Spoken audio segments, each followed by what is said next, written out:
Hello, welcome to the Bigger Truth Show. I am Scott McMahon, and I am excited for this show. I've got a lot to cover. We're going to be talking about PSYOPs, and we have just, what are we now, 5 days before the election? And PSYOPs are in full force, and they're only ramping up. So we're going to look at a bunch of them. And I got to say,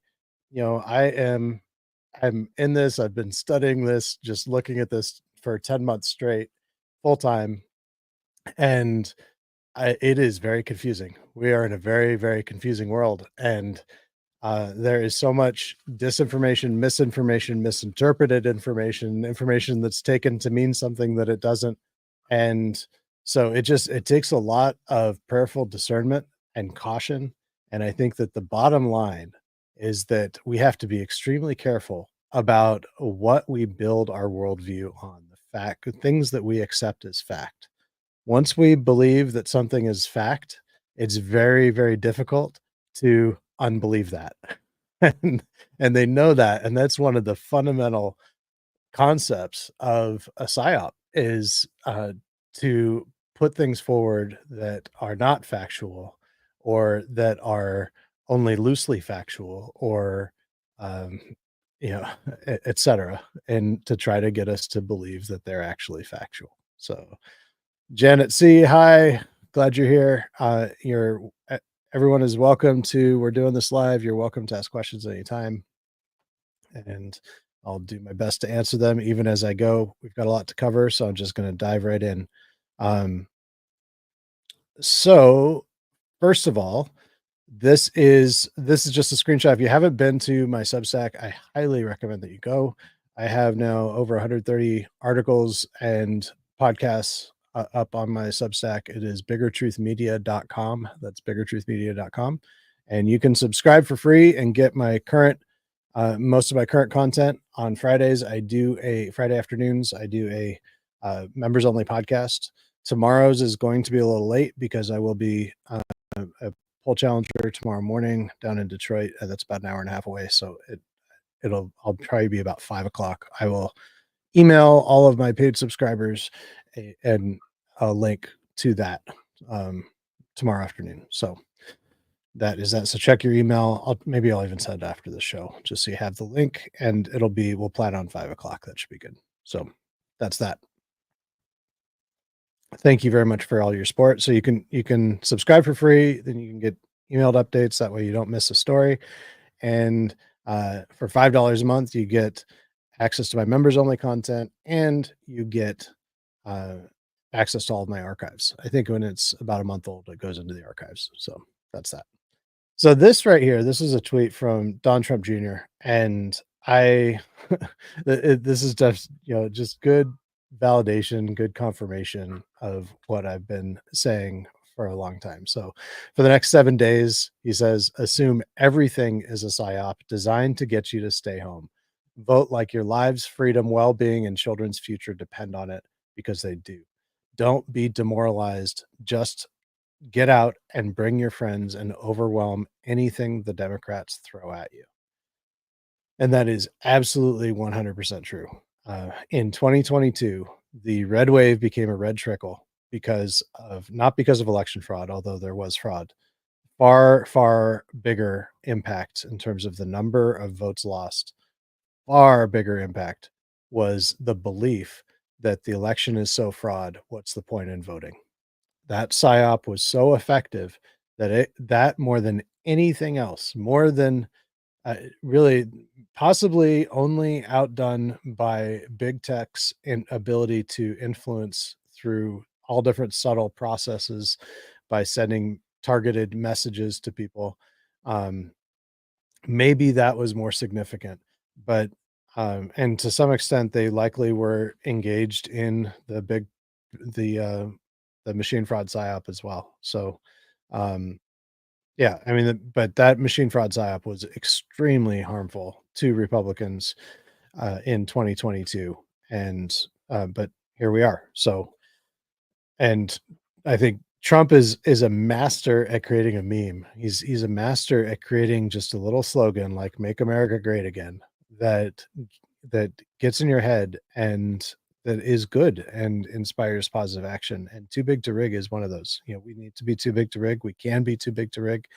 And not only do we need to be too big to rig, we need to be so big in our margin in key states that victory is actually declared on election night. And I think that that would be, if we could have a margin that is insurmountable by the ballots that have been received by the closing of the polls in at least four of the swing states, and not any four, but Arizona, Georgia, North Carolina, and any one of the Rust Belt states. Really, I don't know that Trump can win without at least one of the Rust Belt states. I think he's very likely to get all of them, including Michigan. So we're going to talk now about Michigan. Speaking of Michigan, um, where I live now, and I've just kind of been in the middle of this. I put out a 20-minute podcast about this yesterday, and I hope it was helpful. It just had a snapshot of what I knew at that time, and I'm going to share because I've learned quite a bit since then, and I actually have a little different opinion now than I did then. And if anything, I'll share, kind of a range of possibilities of what is really happening here. So this is the tweet that Matt DePerno sent yesterday morning. He posted this yesterday morning after he and some others within Election Integrity Force put together a brief that they presented to the RNC, which is Trump's team. So, the RNC and Trump's team are one and the same. Trump victory is a part of the RNC. And I think most Americans don't, and most conservatives don't, and Republicans don't really realize that. But that is the case, that Trump victory is a part of the RNC. And the RNC is Trump's team. And Trump's team is the RNC. They really are one and the same. So, a memo brief was put together and presented to the RNC yesterday morning, and shortly after that, Matt sent this tweet. It's now got 5.7 million views. It's had a few different community notes, which is what X does to kind of, instead of censoring something, just to try to correct the record if there's something that is shaping public opinion and it may or may not be true.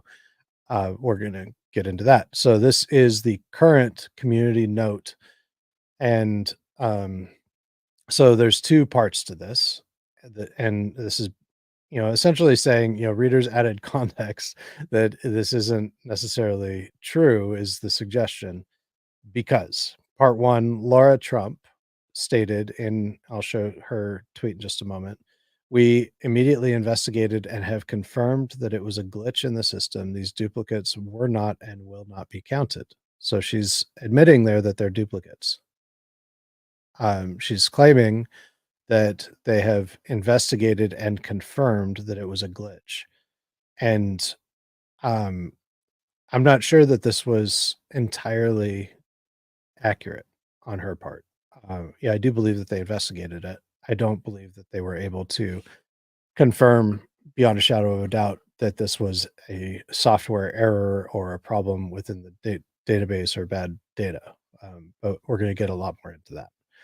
The second part is that it says this image lacks a status column that would show the rejections.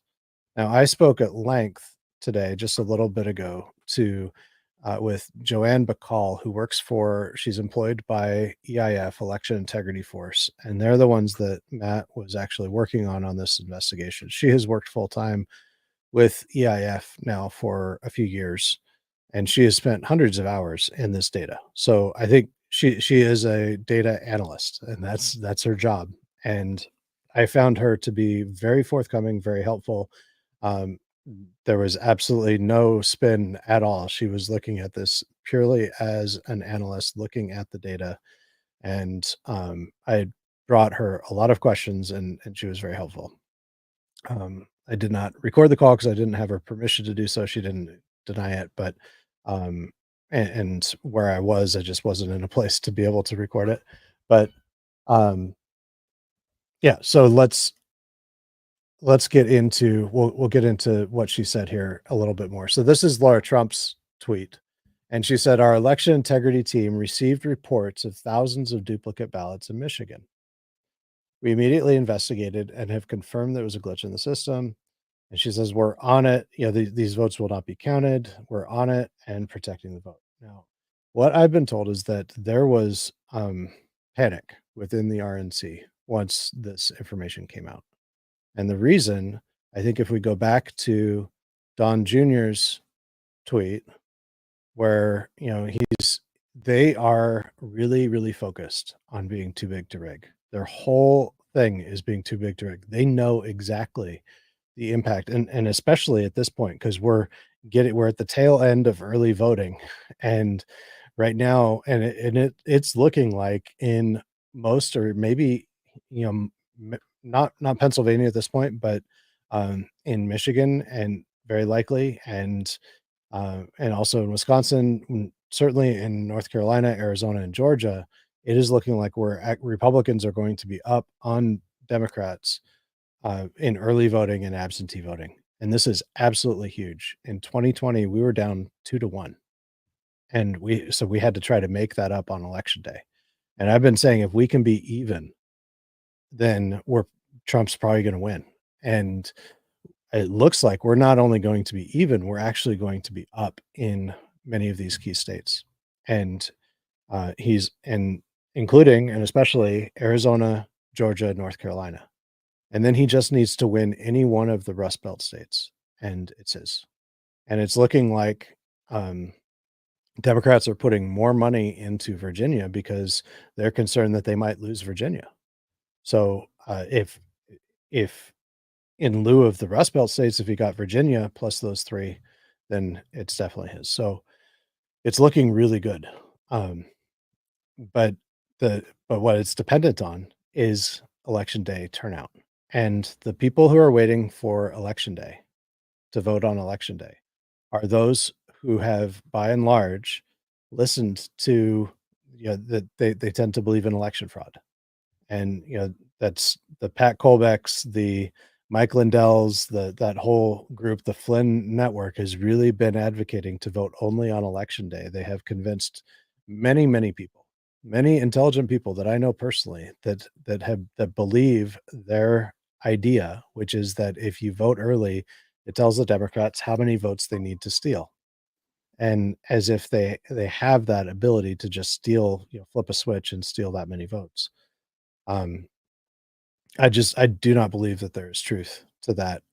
There's no evidence to support what that assertion is, and I think it's really a psyop just to prevent people from voting early, because if we can win early, we're gonna win, period. But on top of that, the Lindell plan and the Jovan Pulitzer plan is so absurd. I think that people are actually going to I was talking to somebody this morning who believes, and there's somebody high up in the Michigan State Republican Party, who believes that we're actually going to see people arrested for misdemeanors on election day for disrupting the polling centers, and that's what they're encouraging people to do. They're It's wild. Jason, so good to see you. He says, "I don't think the glitch moves our needle. It's more of just a fact of the matter. This is known to Democrats, and they don't even have enough. They don't have enough of an answer," and that's really true. So, um, yeah, there is, but the reality is 165,000 excess ballots is a big deal. And so, um, I think that the RNC, when Laura tweeted this, what I've been told is the RNC was in a state of panic, that there was a very heated discussion going on about what to do about this. And there were people taking different positions, and the by and large, the majority opinion, I think, in the room was that, somehow we need to just discredit this, so that we don't want to risk getting, you know depressing the vote. And um and if you look at how the Flynn network has, I mean, it's trending right now on X, and you can scroll through and see what people are saying about it. And it is, there's you see what's the point? What's the point? It's all we're gonna lose. It's all Eeyore kind of fatalism and hopelessness. And so I think that that's really a lot of what Laura Trump was responding to here. She wanted to try to get ahead of it and not wait. I think that a much better response would have been, look, kind of like what Jason just said. Okay, the worst case scenario right here is we're talking about 165,000 ballots. And maybe there will be more in the future. Maybe they'll continue over the next 5 days and add more. But that's a finite amount. It's not an infinite amount.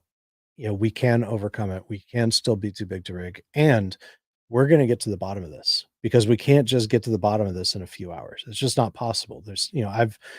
I've been talking to people for the last 36 hours. I've been talking to people trying to understand exactly what's going on. And these are people who are experts in various aspects of this, from attorneys to people within the party to people who have analysts actually been looking at the data.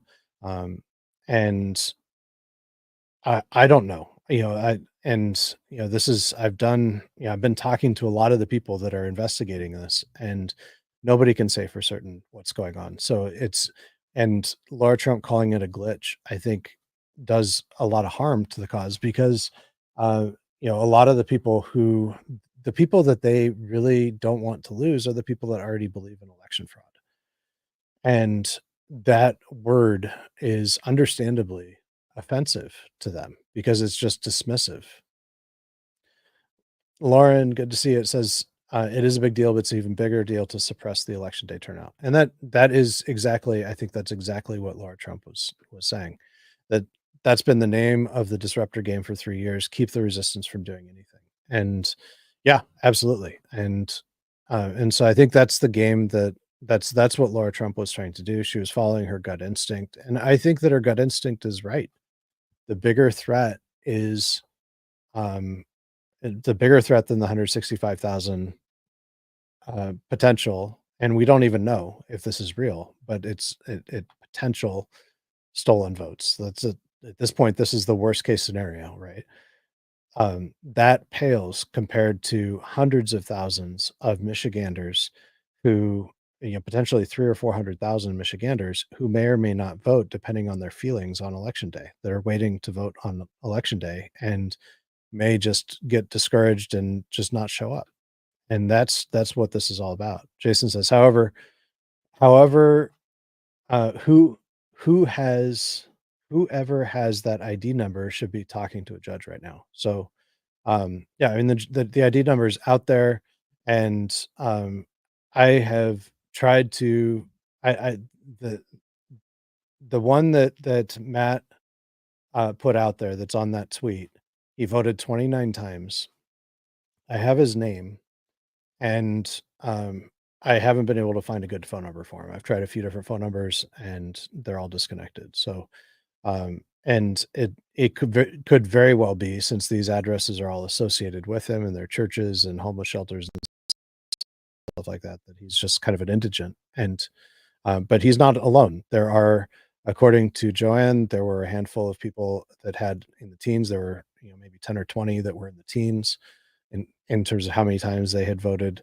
And then there were 115,000 that had voted 2 times or more. So there's a lot, according to the qualified voter roll. And I'll get more into that and why it's possible, or possibly even likely or probable, that it is bad data.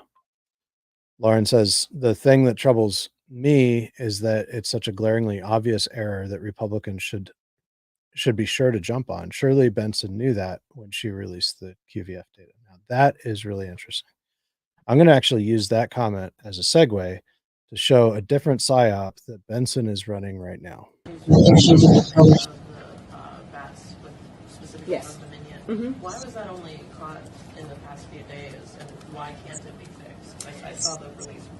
Yeah, this is a nationwide issue with Dominion voter access terminals in the counties that use them. And the voter access terminals, of course, not all the machines, just the ones that are accessible, have an issue with the straight party voting and a programming issue that's, again, affected the machines nationwide. And I think all of us that use Dominion machines were unhappy to learn about this during the the testing period and as early voting began. So we're working with Dominion to seek accountability on that front, and also are working with our clerks to ensure voters are aware of this programming issue that will require them to ensure they are voting every section on the ballot. Okay, so what this is, and she could be a lot more clear, about what this actually is. This is on the Dominion voter access terminals. This is where in every precinct there's usually one, and most people don't use it because they don't want to do touchscreen voting because most people don't trust it, even Democrats. But it's a machine where you with a screen with large print where you touch your votes, and then it prints up kind of your ballot, and then that printout is what goes into the tabulator. So um what is happening, and this has happened in many states. I talked about this on my show last week, that there are um there when you touch one thing, then it does another. Or what she's describing is, if you touch at the beginning, you can say straight party ballot, which means you touch Republican, it votes for all the Republicans, and or you touch Democrat, it votes for all the Democrats. That apparently that's not working, and so it's not actually putting in all the votes or something. The bottom line with this is, if you use the majority of people don't even use them. I mean, this is maybe, I don't even know what the percentage is. She should say that, because I think it's less than 10%. I think it's like less than 5% of voters actually use these things. And then when you do, it doesn't actually cast your vote that way. It just does it on the printout. Then you have the opportunity to review your ballot that it prints out to make sure that that reflects your vote. And if it doesn't, then you get an election worker to help you to redo it. And so, but that's, like I said last week, the onus is on each one of us as voters to make sure that our ballot actually reflects our will. That's our responsibility. It's not the government's responsibility to make sure that we are casting our ballot the way that we should. It is our government's responsibility to provide us with transparency and controls, and to ensure that our systems can't be hacked or manipulated or whatever, and to prove it to us, to provide us with evidence to that enables us, that helps us to be able to trust. Now, it's a both way thing. I mean, we can't just trust blindly, and we shouldn't just trust blindly, but at the same time, we need to be able to work on a reasonable level um of evidence, and they're not really doing that. They're not really giving us that. Zachary, hey there. He says, if you think the election is rigged and that a certain candidate is guaranteed to win, I would still say vote anyways, because it's the only way to prove yourself wrong. Yeah, absolutely. And that's what we're saying is, make sure we've got to vote. Voting is just so important. And if you don't vote, you have no right at all to complain. No right to complain about anything in politics if you're not going to vote. Just it's ridiculous. How many people don't vote and yet they complain about politics? They are the worst kind of hypocrite. Jason says, anybody that will have you prosecuted for questioning a free and fair election is nuts. That was her earlier message. Yeah. Um, so yeah, but what she's doing here, and this is kind of the point, is that she's running a psyop against us here. And this, if you, and with all of this, it's not so much the information itself, it's how the information is used. And so if we look at how the the Flynn network is recycling this information, they're saying, look, see, even Jocelyn Benson, even this far left Secretary of State, says that there's a problem with Dominion. The Dominion machines are all rigged. and and that's where, she needed to be a lot more clear.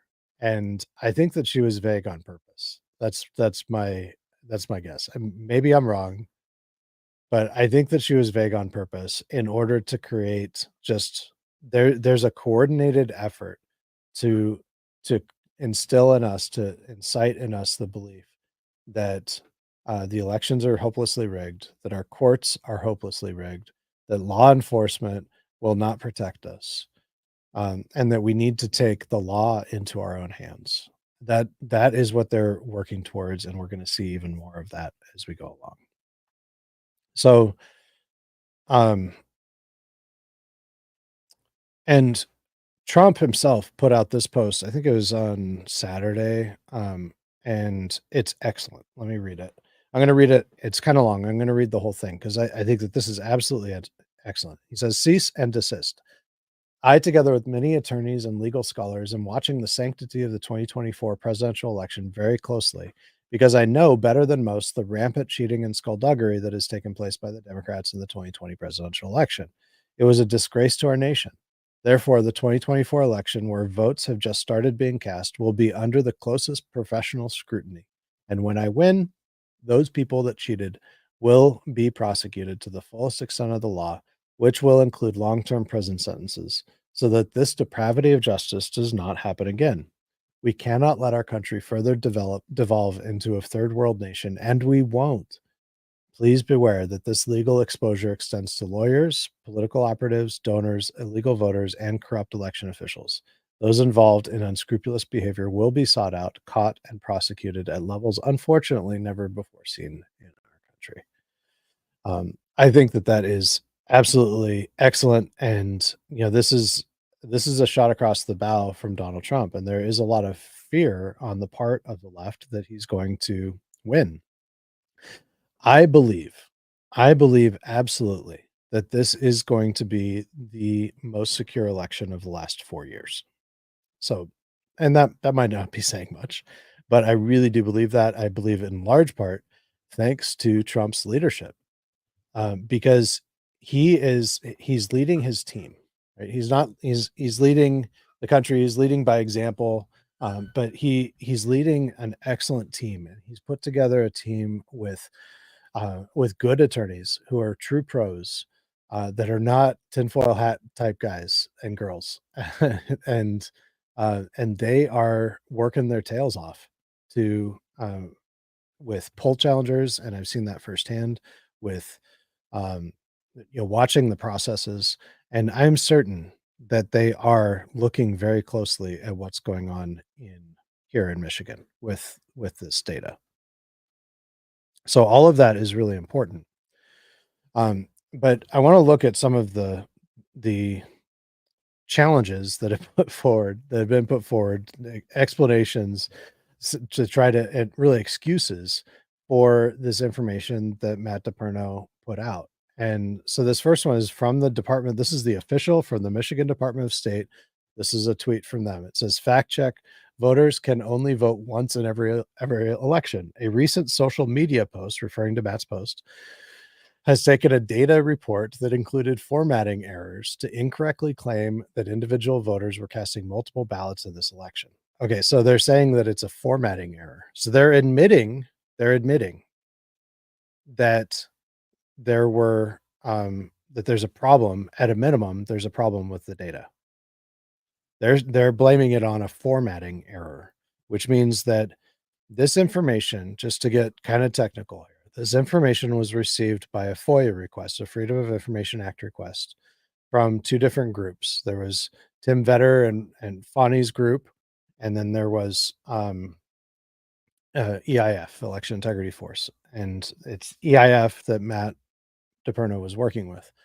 The Tim Vetter actually used to work for EIF, and from what I've been told, he actually stole their data, and now he sells access to it. So and this is the one that Pat Colbeck is working with and champions as a great guy.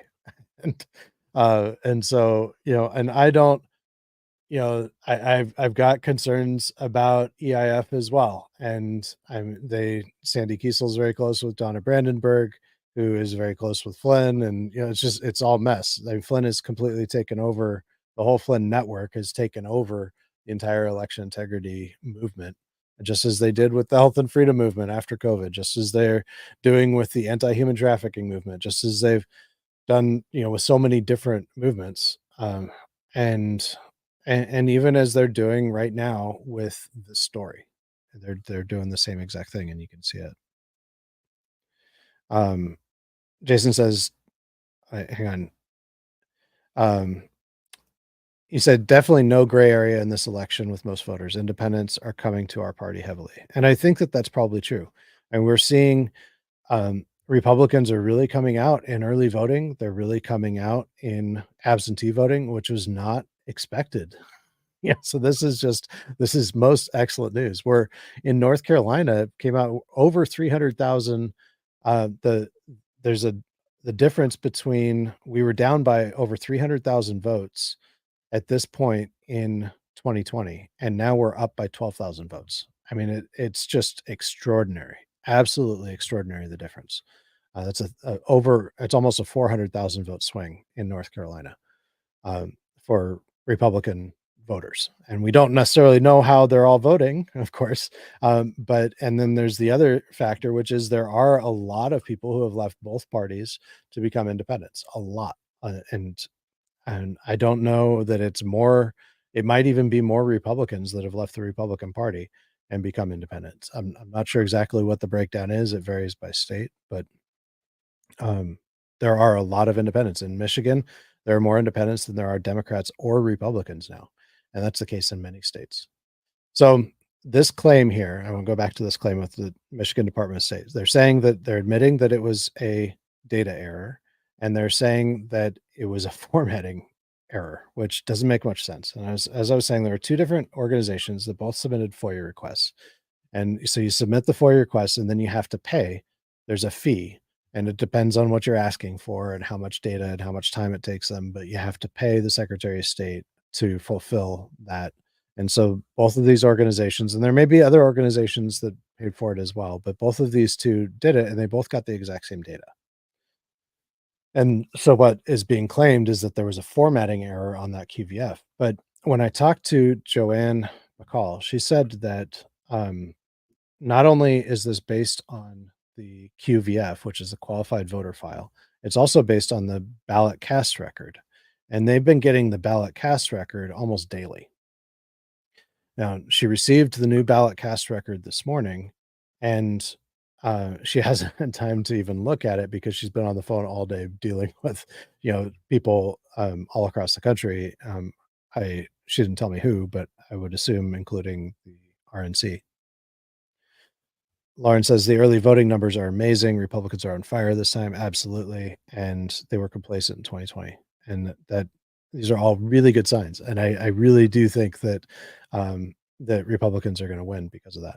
The next part of this statement from the Department of State is from Michigan SOS is the error has been identified and corrected. Each of these voters only had one vote recorded for this election. Okay.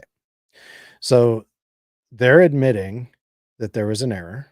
They're admitting that, saying that there's an error means that there were more than one vote per, at least on the data that there was an error. So that error could have only been, as far as I understand it, one of two things. Well, possibly a third. So the first is that there were voters that were missing, 165,000 voters that were missing, and those votes were misassigned to these people as duplicate votes. So what that means is that because there's a difference, the number of votes and the number of voters was off, excuse me, by about 165,000 votes. So there are about 1.7 million total votes cast and about 1.55 million voters. And so that difference, maybe there were missing voters that just weren't entered into the system. That so the the cast ballot record reflects votes that the QVF from voters who, for whatever reason, aren't entered into the QVF. That is a possibility. It's actually a very credible possibility. Another possibility is that there are too many votes. So, she's saying that that it's been corrected. So, we will see whether that 1.7 million figure is adjusted downward. So if there's too many votes, then they need to adjust that number downward. So we will see if that's the correction, or if they've identified where these missing voters are and they're plugging them back into the system. She says each of these voters only had one vote recorded in this election. So this is what she's saying. Now here's another. This is actually from the right. This is Mad Liberals, which is an account that's based in Palm Beach County, and I believe then so there are some key terms here that have been circulated from within the RNC. So I think that this is kind of a message that's coming from the RNC to as another explanation. And this says during the data export process, someone made someone presumably at the Secretary of State made an incorrect SQL database join, causing a significant issue. Specifically, this error linked voters' previous addresses to their most recent vote. For example, if person A had 6 prior addresses in the database, but only cast their vote from the latest address, the faulty join made it appear as if they voted from each of those old addresses. This misrepresentation has understandably raised concerns about vote integrity. In essence, the incorrect SQL join combined each person's current vote with all historical addresses on file, creating a confusing and inaccurate record.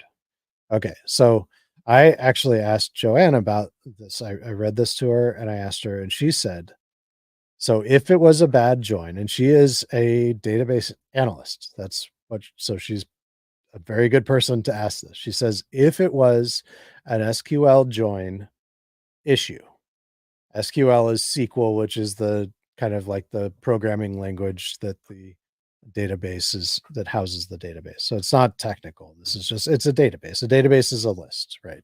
So and this join is where so when the Secretary of State fulfills the FOIA request, they send a file that's kind of like an Excel file. And so it's a spreadsheet. It's just a great big spreadsheet. And so they have to take the information from their database. They select what information is going to be exported out that's in alignment with the FOIA request. They export that file as a Excel type file, and there it goes. So that process is called a join, where it's all the that file is created. So what Joanne told me is that if it were and this is her opinion, she said if it were a SQL join issue, then there would have been a lot more, a lot more, because it would have affected everyone. It wouldn't have just cherry picked 10% or less than 10% of the voters. So, if there's 1.7 million votes according to the cast ballot record, then there should, that means there's 1.7 million voters, and we're talking about 115,000 voters who have voted more than once according to the most recent database, or the most recent FOIA request. So if it is an SQL join issue, it would have done that across the board for all voters. It wouldn't have just cherry picked like 6 or 8% of the voters and done it to them. All voters would have had multiple ballots cast. According to if this explanation were accurate, it would have affected all voters. That's the way the join works. And so this is just not a plausible explanation at all. This is a psyop. This is pulling it out of their rear ends, and it's just not. It's not plausible. So possible explanations, and this is where the rubber meets the road. So the first is that it's just really bad data. Now, I talked to one person who works with Matt DeBruno, who has talked to many of the clerks in the state, who said that and I've heard this from clerks as well, that the voter system, the voter database that the the qualified voter file comes from, is terrible.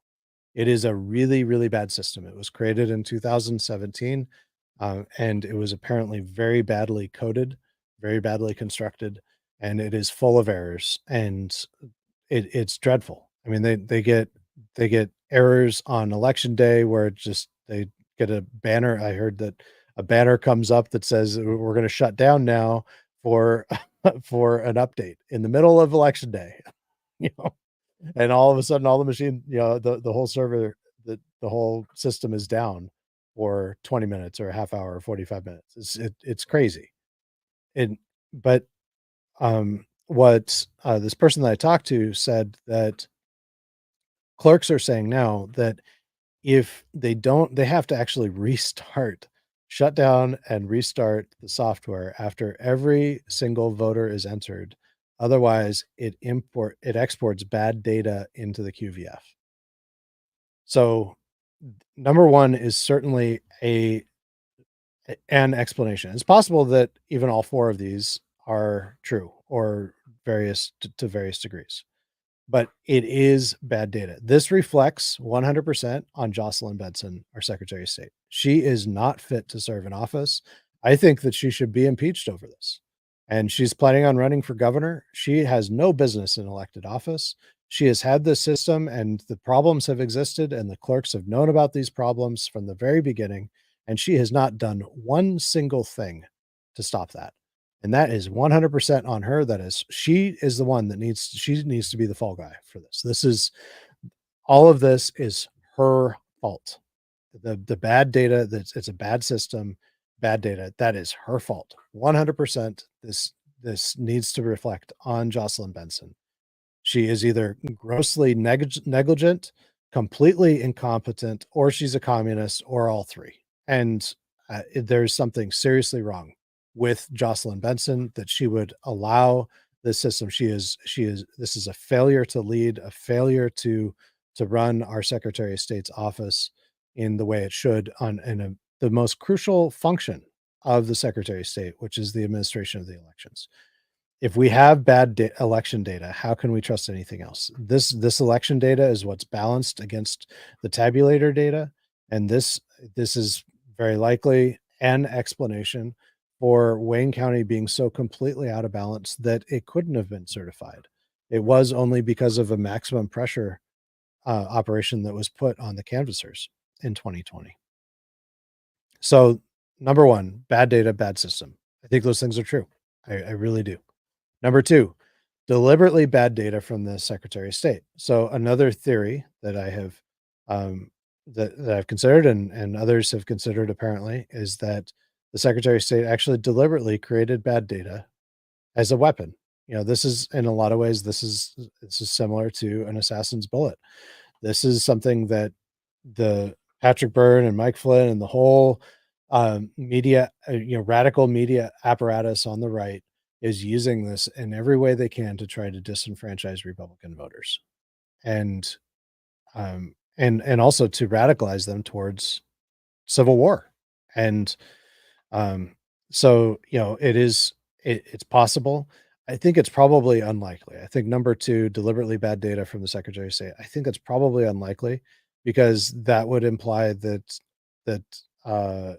there's that there's actually good data and that they're just changing it. I think that there's a higher level of incompetence here than malice, at least in that sense.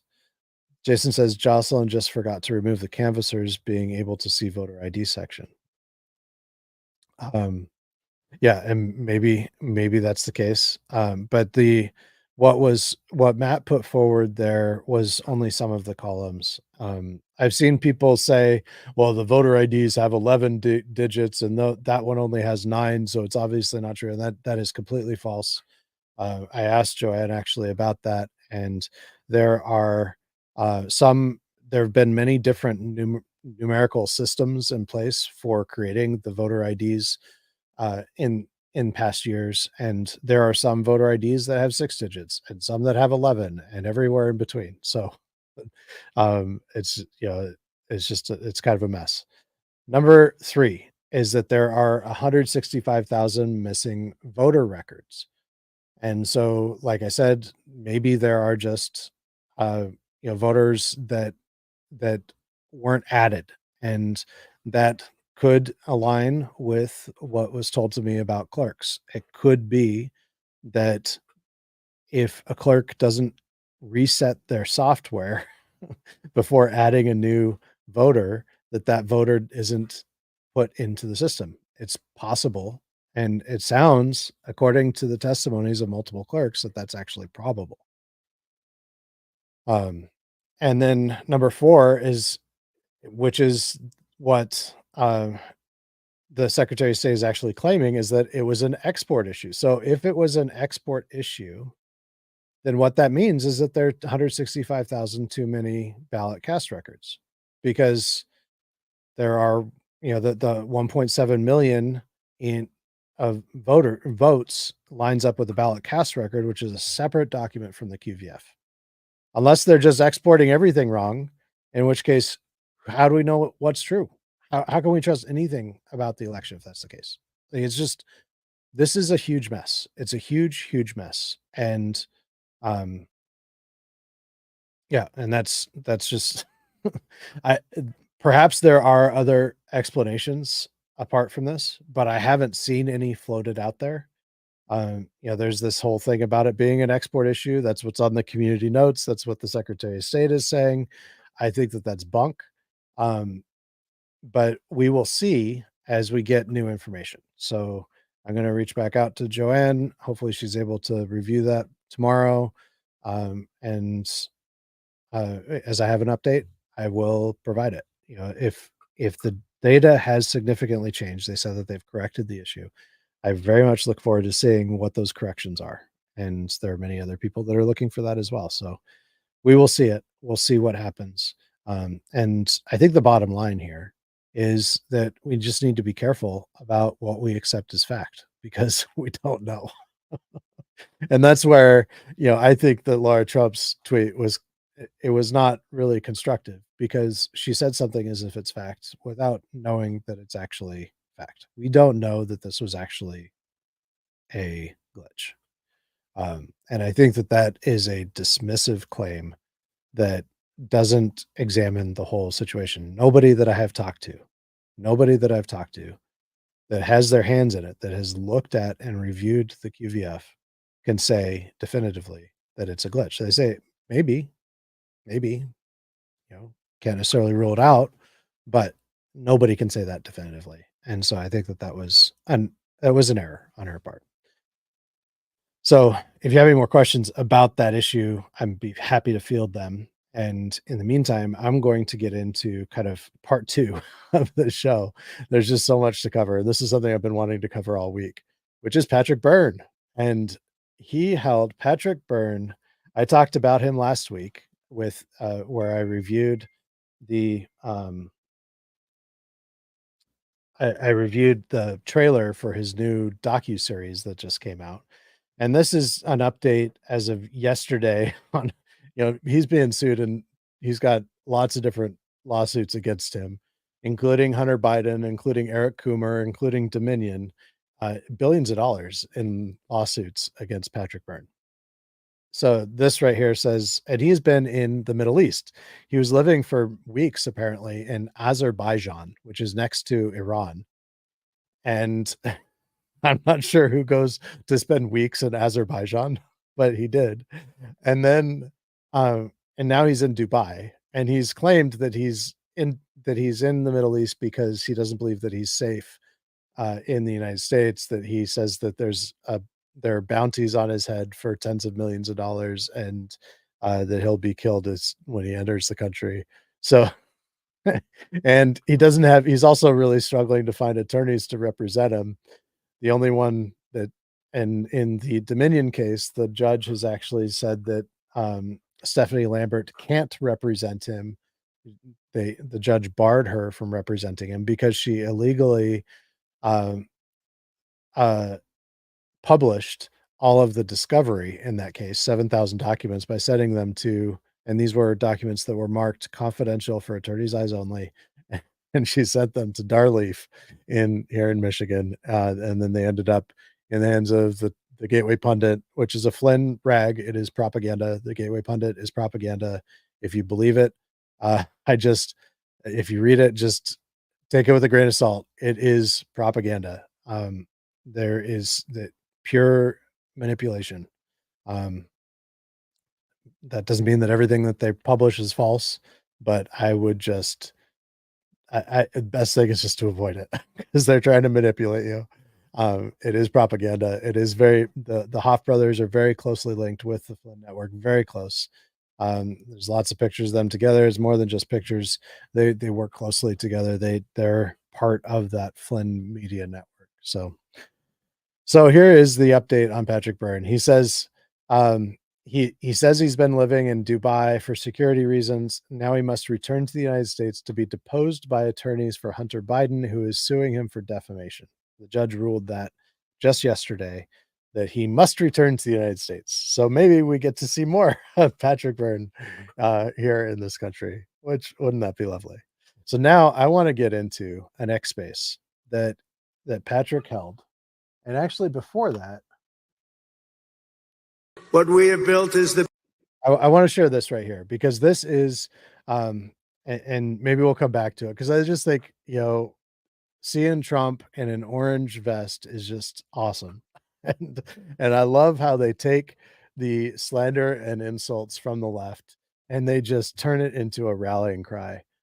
So Biden and Kamala calling us all garbage and Tim Walz even saying that they were right to do so is just, delightful. I heard somebody say that they're going to wear, I mean, it's delightful in our response. I heard somebody say the other day that yesterday, that they're going to wear a garbage bag to vote in. It's pretty hard to say that that's electioneering, but I think it's hilarious. Um, but I don't recommend doing that kind of thing because election officials at their discretion can tell you, well, you can't wear that here. So you don't want to put yourself in a position where you might not be able to vote. And depending on your state's laws and how much power they give the election officials to determine what is electioneering at the polling place and what the penalties are, you don't want to risk not being able to vote. So voting is more important than making a statement in the line when you vote. So it's still kind of funny. All right, so I just want to share this quote right here. This piece of um his thing is what I've been saying all along, is that it is so important for Trump and for all of us, for the party to go big tent. And it is the exact opposite of what Christina Caramo and the whole Flynn cult and every state GOP does, which is this Christian nationalism stuff, that saying that the party's only for Christians. They try to move the goalposts farther and farther to the right, and everybody that doesn't follow them is a rhino. They have purity tests. All that garbage is anathema to what the Republican Party is really about and to what Trump's really about. And this here he is saying it himself. What we have built is the biggest, broadest, most incredible coalition and the greatest political movement in the history of our country.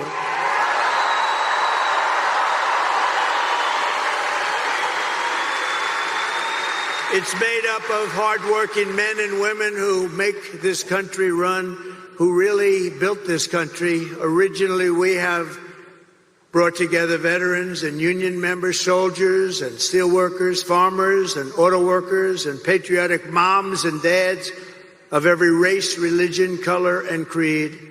We're welcoming historic numbers of African Americans, Hispanic Americans, Asian Americans, and Arab Americans. And we're uniting Christians and Jews, Catholics and evangelicals, Muslims and Mormons, and everyone who simply wants to do one thing: make America great again.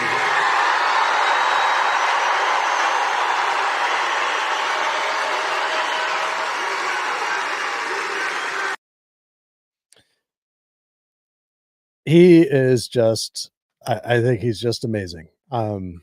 He is such a, um, he's able to speak to people of just such a wide variety of backgrounds, education levels, um, and he speaks, from the heart and to the heart, I believe. And so, this is what we all really want, we want to make America great again. And really what that means is, um, we want to preserve our freedoms. We we want, as we want to preserve the Bill of Rights, and we want to, protect our children, from indecency and exposure to lies. And we want to have the freedom to make our own choices for our lives, and um, to believe what we want to believe and to say what we want to say. These are fundamentally American ideas, and they are very clearly and indisputably at risk. And that's what's on the ballot. And this is why it's just so important that everybody vote. And it's so important too what we do with the information that we receive. If we take this whole idea that there may or may not be 165,000 stolen votes in Michigan, and we cry victim and woe is me and complain and all this, and that's all we do, and we don't say this is why we have to vote, then we're we're working against this man, and we're working against this country, and we're not trying to make America great again. So what we do with the information is just so important, and what we do even in our own hearts with the information, how we guard our hearts is really important. Now, those things are important to say because what I'm about to share is actually quite shocking. And this is Patrick Byrne in his own words at an X space that he held Sunday evening and he held this live. This was a live X space during Trump's Madison Square Garden speech. Or at least I don't know if it was exactly while Trump was speaking, but it was during that event. I think that it was when he was actually speaking. And which says a lot about Flynn or about Byrne, right? That he has so much disregard for Trump. I talked about him last week with his background. He has his college degrees were in Maoism and Marxism. He speaks Mandarin. He had his first job for the CCP delivering an important letter for a CCP agent when he was 17 years old. He has a picture, at least as of a few years ago, he had a giant picture of Mao on his stairwell. His cat was named Che Guevara. The dude is a communist. And I believe he's always been a communist. At that time, he was claiming that he was a libertarian. So I think he's always been a communist, and he says in his book and throughout his movie that he has taken orders from the FBI and the Department of Justice and Brennan and Comey, and this is there's nothing about this guy that you could trust. But let's hear from his own words what he thinks is going to happen between now and the election. And this is pretty shocking again. So you want to know what's going on, you need to watch at least that 4 minute. This is a Cuban Venezuelan conquest of the U.S. As crazy as it sounds, and people have trouble believing it. These little banana republics did this. But all our election equipment really comes out of the mafia of Venezuela. Took over 25 years ago. They seized two things. They seized the election, they seized the oil industry because that's where the money is. And they looted $4 trillion. And the other thing they seized, the election council, because that way they could never be dislodged. And they created some election software that let elections be rigged. And they created a commercial front called Smartmatic, and Smartmatic infiltrated it into America, and the American election systems are all rigged. And in fact, in 72 nations around the world, everything's been rigged for 20 years. And as crazy as all that sounds, please go and look at that 4 minute explanation. And if you want more detail, watch the 12 minute and then but we have it completely documented at this point. It's hard to believe, as General Flynn says, if you're not from the world of spydom, then this all sounds crazy. But if you're from the world of espionage, it's very clear when you watch these presentations. It's all been documented. The real hardcore documentation is up on a site called stolenelectionsfacts.com. Okay, so I have watched his 4 minute video. I've watched his 12-minute video. And I've spent about a half hour scanning through stolenelectionsfacts.com. There is a lot of information there.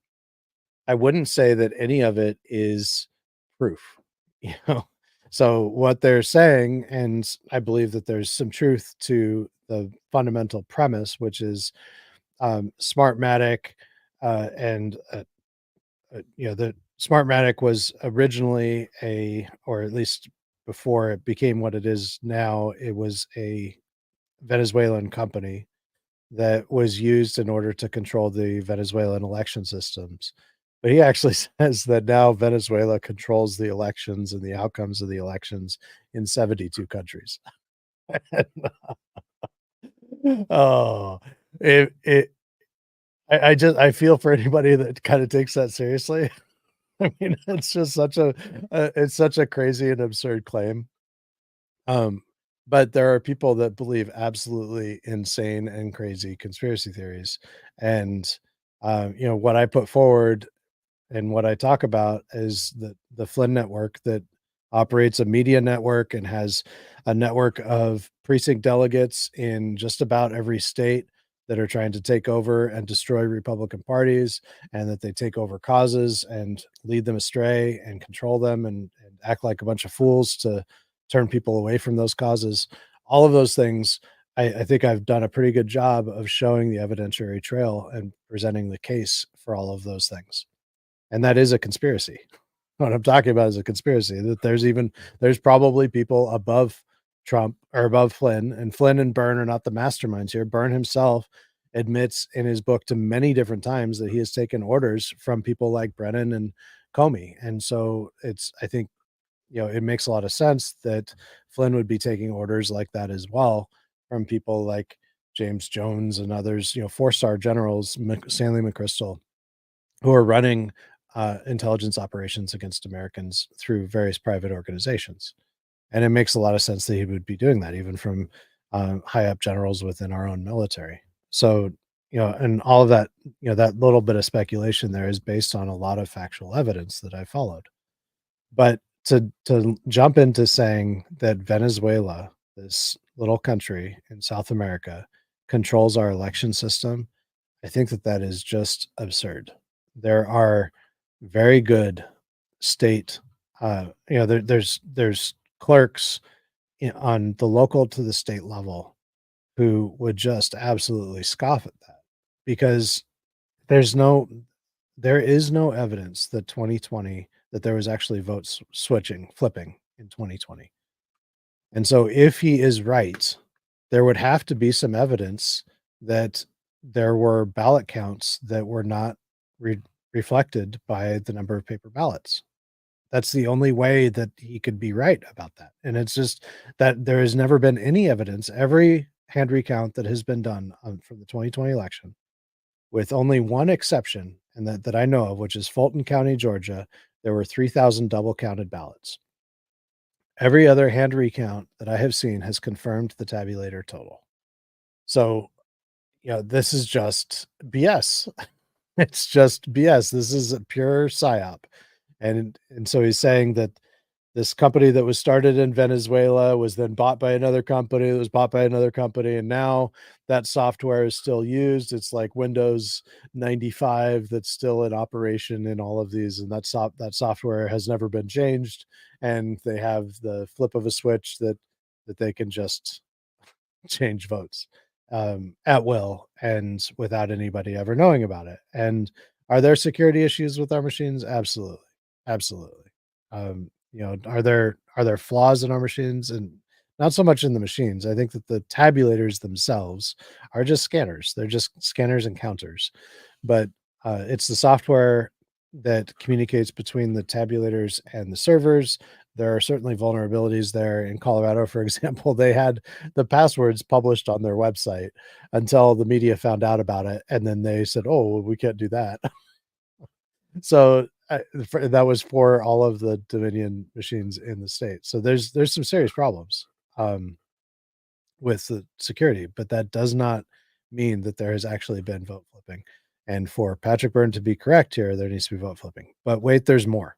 There is a lot more, and I'm going to get into this because I think this is really important. He's now in the next 5 minutes or so, he's going to, and I'm going to break it down because almost every single statement that he makes is astounding in this next section.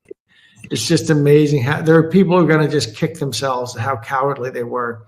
Because the next thing to come is, I think, some kind of mass disruption of society, I fear, is coming up into the election, whether it's an EMP or whether it's a domestic attack.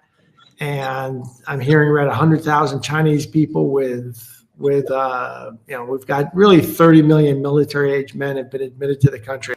Okay. So he's saying that before the election, that there is going to be an EMP attack, which is going to take down our national power grid, or there's going to be an actual kinetic attack on our soil by, he says, 100,000 Chinese military or 30 million military age men that have been admitted into this country. I have not seen anywhere the 30 million number. I've seen as many as 20 million. The official number, I think, is like 14 million, 12 to 14 million of immigrants. And that includes women and children and people who are not of military age. So this 30 million number is just absurd. It's just absurd. So, but he is going straight to all out. This is incitement. This is exactly what incitement looks like. And he is targeting, I think he held this during Madison Square Garden because he's targeting people who have already been disenfranchised enough by Trump because of their narratives that are consistently attacking Trump in subtle ways, that they're willing to listen to Patrick Byrne instead of to Trump. And this is, by the way, this whole thing was put on by the America Project, Bernadette Smith and Ralph Rebant here in Michigan. Bernadette Smith is actually the new director of the America Project. And you know, if you see her, you should ask her if she supports what Patrick Byrne is doing here. I think that you know, this is absolutely unconscionable for the America Project to be engaged with. It's, if you see Jason Ikes here in Michigan, you should ask him, how does he feel about Patrick Byrne doing this during the Madison Square Garden event and trying to incite violence, which is what he's doing. There's going to be an attack against our infrastructure. And let me tell you, if our infrastructure goes down, I hear talk of, well, it'll be a few weeks before it's brought up. No, it won't. It will never come up. It'll never come up. This was all modeled out in national security circles 20 years ago. And there's a book about it called 1 Second After, which is a novel based on this national security planning. Basically, what happens is society tips to a tipping point, and in 1 year, 80 to 90% of people are dead. Okay, so now he's saying 80 to 90% of people are going to die. Now, I do believe that there are powers that be that want this. I do believe that. I do believe that there is absolute truth to the idea of a Malthusian cult of elites who actually want to depopulate the earth by 80 to 90%. I mean, Bill Gates has actually admitted to that in writing, and he wrote a book about that. And Novel Harari, or whatever the guy's name is with the World Economic Forum, you know, that they've said this. We don't have to guess. They've said that they want this. And so I do believe that there is some of that. But Patrick Byrne saying this exactly, and especially when he did, there's a very clear message. He just admitted to living in the world of espionage. This, all right. That's I think the enemy plan. So first you got to make your own family and household robust, which means have at least 6 weeks of food, water, everything prepared, and of course arms prepared for yourselves. The more robust we are, the more prepared we are that way, the higher your chance of surviving. Secondly, and I know this is oh man, I'm just kicking myself right now for not having an affiliate agreement with Patriot Food Supplies. I could use this to sell a whole bunch of emergency food. Couldn't I? Serving. Take the I'm joking about that, by the way. Take that link, the 4-minute link, and send it to everyone you know, especially it's posted just beneath this Twitter space now. Send that 4-minute link, which has the longer versions beneath it in the thread, to everyone you know in the military, in the federal government, and your county sheriffs and your police department. The more you can spread that link, the better. It represents 4 years of what we have put together, and we really do have it very well documented, as crazy as that sounds. And again, Flynn keeps reminding me, Patrick, people can't conceive of this because they're not from the world of espionage. But if you're from the world of espionage, believe me, it all fits together. Get it to everyone you know in the. I mean, this is crazy. This is everything that I've been saying that they're saying subtly. He's actually putting it right out there. I mean, they are desperate. That is what this is. The Flynn network, Patrick Byrne, who is working side by side, Patrick Byrne and Mike Flynn are together. They are 100% together. And so, they completely support each other. They have for the last 4+ years, just like he's saying, this is what they've been working towards.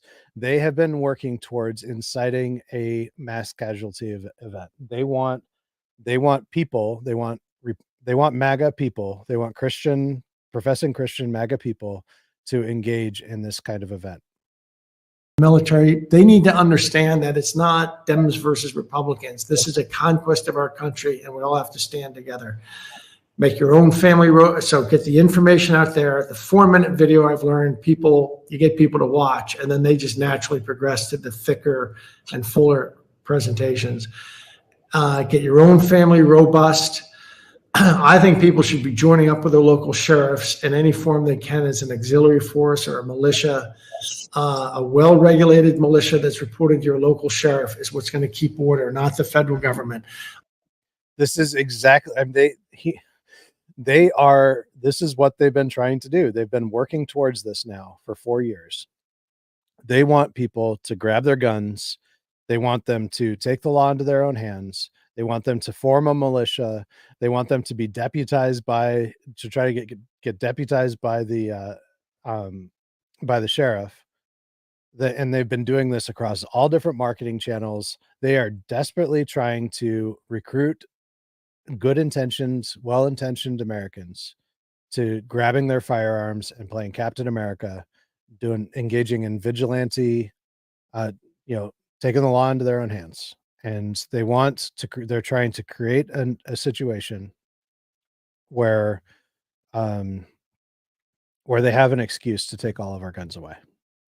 I don't even think the people running the federal government are on our side. I think they're as implicated as anybody. Distrust in all government. That's a big part of what they're trying to do. So, of course, we aren't the first to draw blood, but I expect some massive infrastructure attack of cyber warfare or 100,000 domestic people launching. It's very easy to knock out the power grid. And once the power grid goes out, there's a ripple effect. All the pumps and all the gas stations, including our electric pumps that pump gas. Well, that includes the diesel fuel. And if they don't pump, then diesel trucks grind to a halt. If they come to a halt, within 3 days, people in the city are starving. And so so Patrick Byrne is a drug addict. Okay.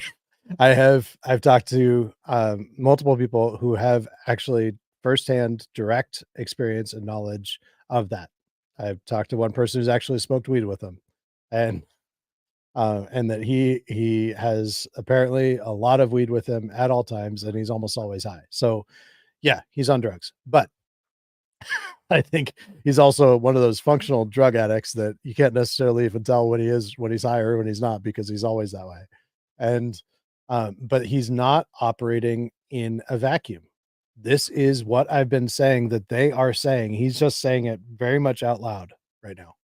And this is completely in alignment with Ivan Raiklin, with Alex Jones, with the things that Flynn himself has said. And I've documented so much of this. This is what I presented a lot of, several video clips showing from their own words in my Tulsa presentation, how they got here, how, what their end game is, allowing them to say in their own words what their end game is. And here Patrick Byrne is saying this very explicitly.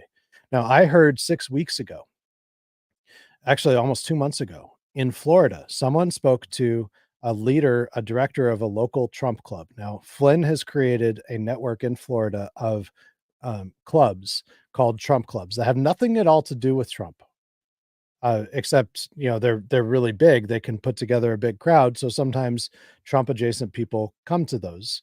But they call them Trump clubs, and they're really just a data harvesting operation and a propaganda operation. So I spoke to somebody who did a speaking event at one of these Trump clubs and spoke with the director. And the director and my friend said in her talk to this group, she's talked about the importance of voting early and helping to get out the vote and working the polls and challenging all that kind of stuff, the same kind of stuff that I talk about. And the director of this club said, "Well, we don't do that here." Afterwards, after the meeting was over, "We don't do that here." She's like, "What? What do you mean we don't do that here?" And she said, "Well, we don't advocate voting early. We don't advocate working the polls or any of that." And she said, "Well, why not?" And the director said, "Because there's going to be a major event before the election. The election's not actually going to happen on election day." And so this is part of the reason why I've been advocating so strongly for voting early to avoid the drama. There is going to be drama on election day, and they're going to create it. They're working on creating it. But Flynn has been telling his people, and Shelby Bush in Arizona, she's been traveling all over the state teaching people how to hand count ballots. This is not, and Mark Cook, who is close to the whole thing, he's close to Tina Peters, close to Lindell. He's been traveling, and he sent me a text message, by the way, after I mentioned his name in a report, saying that he says, "Where do you live? I want to look you in the whites of your eyes." Like, goodbye. So, yeah, bring it, dude. So but Mark Cook is doing this hand count roadshow. He's been traveling all over the country teaching people to hand count ballots. What this director of the Trump Club told my friend in Florida is that they're not teaching anything. The only thing that they're not doing any get out the vote. The only thing they're doing is teaching people, training people how to hand count ballots, because Flynn is telling them that there's going to be an EMP event. And Flynn was predicting Trump's assassination before July 13th repeatedly. And so Flynn was predicting an EMP event that would shut out our power grid before the election, so that in the dark of night, and Patrick Byrne is saying the exact same thing here, that they would say that, well, we've counted the ballots. So Flynn is telling his people to have this knowledge of how to hand count ballots so that they could step in and be the heroes and say, "Look, we're ready for this. We're all prepared. We know how to hand count the ballots and you don't. So we have this knowledge. So you need to let us count the ballots." I know this sounds absolutely nuts, but this is what they're actually saying. This is what they're doing. And it's absurd and it's ridiculous, but this is what they're doing. And this is exactly what Patrick Byrne is telling us. And the thing is that everybody that's ever come out with an apocalyptic promise like this, especially one with a date, has gone down in infamy as being just an absolute fool. And so he's taking, and yeah, he's on drugs. Patrick Byrne is on drugs, but this is a America Project event. Okay. So this should reflect 100% on Bernadette Smith, on Jason Ikes, on everybody that's involved with the America Project in every state.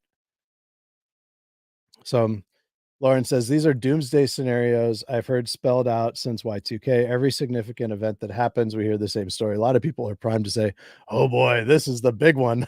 Exactly. And it's amazing that anybody takes people seriously, but they do. In the Q&A, I might get to it in a future episode, because some of the Q&A is just unbelievable. I mean, we think that people are, as rational as we are. They are not. We are in the minority. If we recognize and we refuse to be emotionally manipulated, we are just part of a very small minority. The majority of Americans are programmed to hate. And I've been talking about this now for a week. This election is about love, not hate. This is love versus hate. and it's actually on the ballot. We have a very, very hateful potential regime in Kamala Harris, and we've got, uh, you know, Trump really does. I mean, he loves people, even the people I think he takes the Bible seriously. It says, "Love your enemies." I mean, you don't see him saying anything bad about Flynn, and he knows this stuff. He knows what I'm saying right now. I know he does. And what Laura Trump said, what Don Jr. said, the tweet that I put forward at the beginning, it really proves that. He knows that this is what they're doing. All right, there's more. It gets even better. And so forth. In 30 days, all the medicine's out. We only have 30 days of medicine in the supply chain. So get your medications, your prescriptions topped up is another thing, and get yourselves ready. And your community's ready. You want to be formed up into coalitions of at least neighborhoods who are, the LDS. You ought to study this. The LDS do this right. The Mormons have neighborhood watches that have been organized and such, so neighborhoods work together so there won't be civil discontent. If you're disorganized, you'll be flooded and taken over. So as dismal as all that sounds, you have to be prepared now. And I think you have a week to do it at the most. This probably happens. I tell you, General Flynn thinks something is happening by to learn in prison. Let me say something. I apologize. election day, maybe a couple days earlier than election day. What they want to do is at least knock us out for 6 weeks. So giving the federal government authority to declare martial law. And when the smoke clears, they say, well, we counted up all the ballots while the lights were out. And what do you know? Kamala Harris won. And that's why they're creating this impression that she's still in the game. She's not in the game. 90% of the people going to her rallies have gone to 3 or more rallies. The cell phone traffic shows that. So By the way, I think that may be accurate, but the source of that data right there is from a source is connected to the Flynn network. It's an account on X that is boosted heavily by the Flynn network, and so I don't know if that's actually true. It may be, but I don't know that it actually is. So just bear that in mind. her support is just astroturf. The polls that show her neck and neck, if you look at the models, they are assuming 45% of the electorate is Democrat. That's the only way they can get it so it looks like it, which is way overblown. So they can fiddle with their models to make it look like they're neck and neck. I think it's more like 70-30 if you don't play those games with the models. All right, that is just 100% absurd. There is no chance at all that only 30% of Americans are going to vote for Kamala Harris. There's zero, less than zero chance that is true. That is such a grotesque. But they say this, and Flynn says the same thing. Trump's going to win all 50 states if it were a fair election. They say this all the time, and there's a very specific reason why they do that, because they want their followers to think that no matter what happens, the election is stolen. The reality is, it is going to be close in a lot of states, and there's a lot of states, even New York, even after Madison Square Garden, Trump's not going to win New York. He's not going to win California. I have friends in Oregon, and I'd love to see him win Oregon, but I just don't think it's likely. And Washington's the same way. It's just there are too many people who have been indoctrinated, just like there are people that this Flynn network has really indoctrinated badly, that they have brainwashed them into believing all kinds of stuff that just isn't so. And one of those things is that everybody thinks the way that they do. They want their followers to think that everybody agrees with them, because that will embolden them to do the things that they are asking them to do. And so that's where we are. I hate to be Debbie Downer about it, but the more people we have on our side, the better. And the quicker you send that 4-minute video out to everyone you know in law enforcement and the police and the federal and state governments, the better. Yeah. And Lauren says, I guess that big tiff between Patrick and Flynn is over. I think that was always just a ruse. I don't know that they were ever having a tiff. But it's funny though, how many people are now saying, people within the Flynn network saying, well, I'm not connected with Flynn. You say I'm connected with Flynn. I don't even talk to Flynn. David Clements has told me that a few times. Well, dude, you've got a show on the Lindell network. You know, maybe you're just not important enough to Flynn that he actually talks to you. But yeah, that's the network. It's people that are, they might not be in direct communication with him, but they're part of this greater network that Flynn is kind of at the top of. He's kind of like the CEO of it, and Patrick Byrne's kind of like the COO, the chief operating officer. And they very clearly work together, and they have for some time. Patrick Byrne funds a lot of this. Like I've said, he owns overstock.com, which sells cheap Chinese stuff.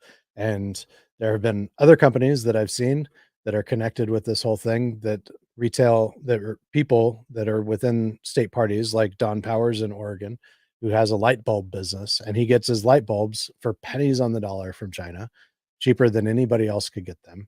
And that is a potential alleged form of money laundering. And um, and so, is there influence from the Chinese Communist Party? There certainly is influence to the Chinese Communist Steve Bannon, Chinese Communist Party and Steve Bannon.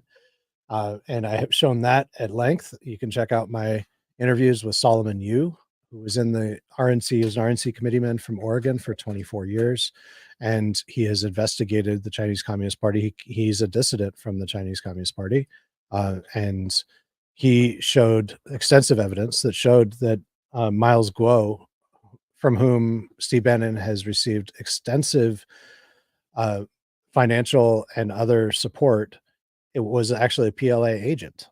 And even at the time that he was associating with Steve Bannon, and that was in the summer of 2020, before all the stuff happened, where he was helping to incite craziness on January 6th. And if Trump loses, I believe he's going to go to prison, largely because of his association with Steve Bannon. That is what the Jack Smith filing is all about, is it shows these it really depends on these associations with Steve Bannon.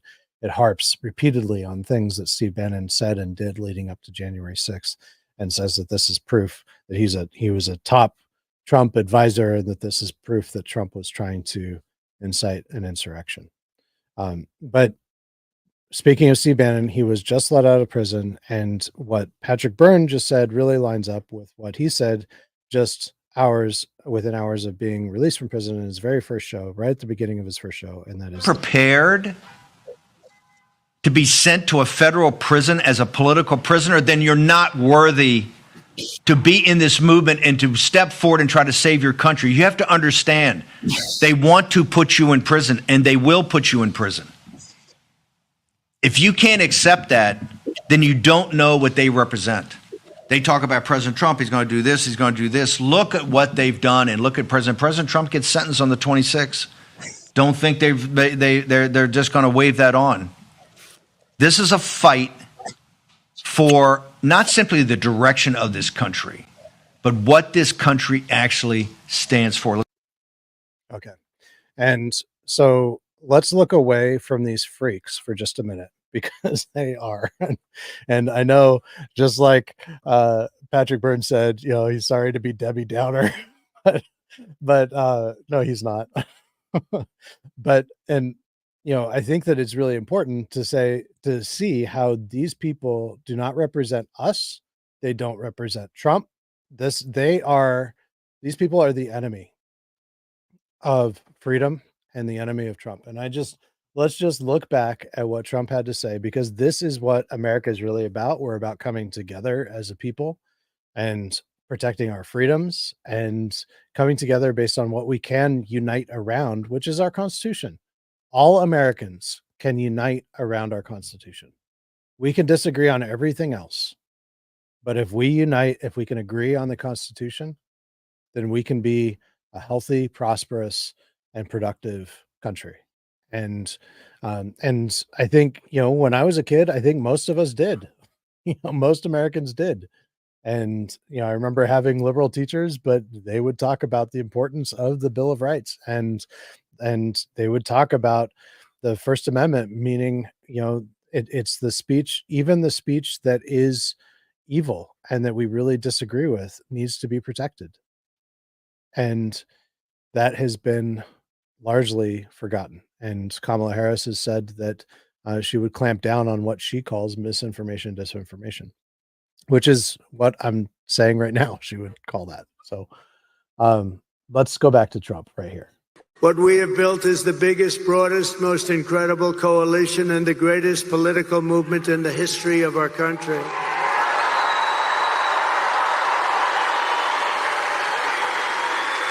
Now, I put yourself in his head for just a minute. What I've just shared with you is just a little tiny piece of what's behind the curtain. What's behind the curtain is really dark. It's really terrible. What these there are people that want to destroy this country and they want to destroy us. And they are working actively to do that. And they are misleading well-intentioned people who are even on our side to go along with them. And Trump knows that. And Trump knows that even within the audience at this rally, there are people who have been deceived by these people that he's just holding on to. And yet he keeps it positive all the time. And I have so much admiration for that. I think that that is true leadership. I don't put him on a pedestal. He is not an idol. He has been wrong, and I've said I won't defend everything that he ever says ever. Like even on this, on this thing, I said that Laura Trump was wrong in what she posted.